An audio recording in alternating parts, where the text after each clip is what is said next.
कह जनी बड़ा हो दुखाता, आज भर जाए दन जहाँ वाले जाता। बेरी बेरी कह जनी बड़ा हो दुखाता, आज भर जाए दन जहाँ वाले जाता। रात बोलत रहो तू हंस हंस हंस हंस हंस हंस।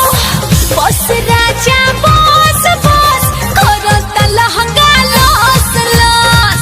बस राजा बस बस करो त लहंगा लस लस।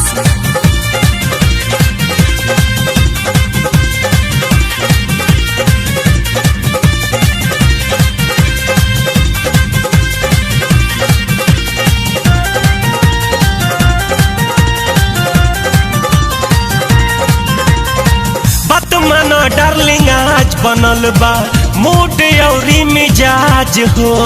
कोनो बहाना चली न राजा, कतनो पोलहई बाज हो। बुझला?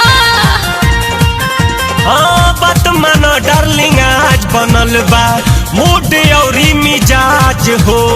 कोनो बहाना चली न राजा, कतनो पोलहई बाज हो। फूलवा के जैसे हो खिलल बा जवानी, बने द नया जे गो नया हो कहानी। फूलवा के जैसे हो खिलल बा जवानी, बने द नया जे गो नया हो कहानी। पिला हमरा जवानी के रस रस रस रस रस रस।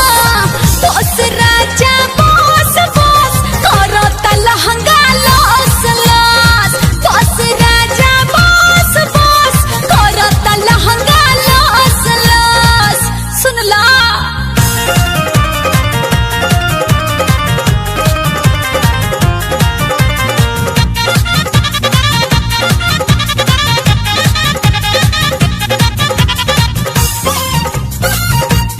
सच कहो तनी राजा, देह भइल जाता गरम हो।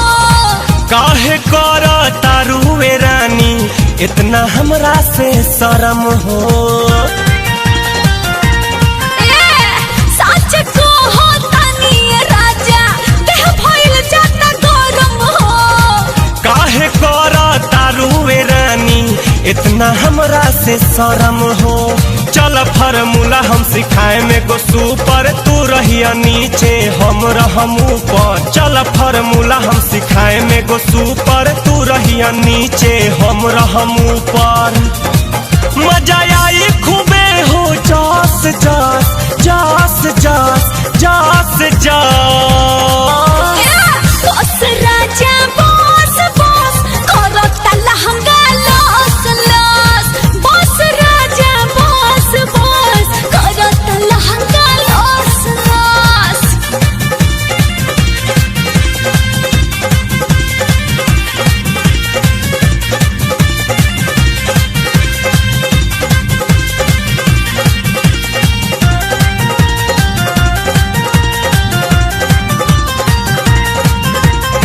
रोही रोही जुबना में होता ए राजा गुदगुदी हो।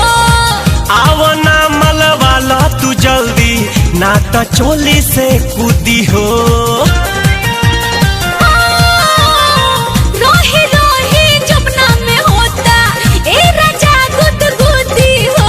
हाँ आवना मलवाला तू जल्दी ना तो चोली से कूदी हो।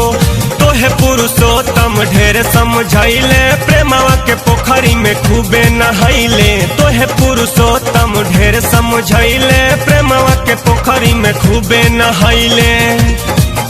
अवधारा धरी होके कस कस कस कस कस कस।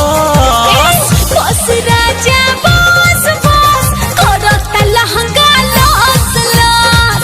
बस राजा बस बस करो त लहंगा लस लस। बेरी बेरी कह जनी बड़ा हो दुखाता, आज भर जाए दन जहाँ वाले जाता। बेरी बेरी कह जनी बड़ा हो दुखाता, आज भर जाए दन जहाँ वाले जाता।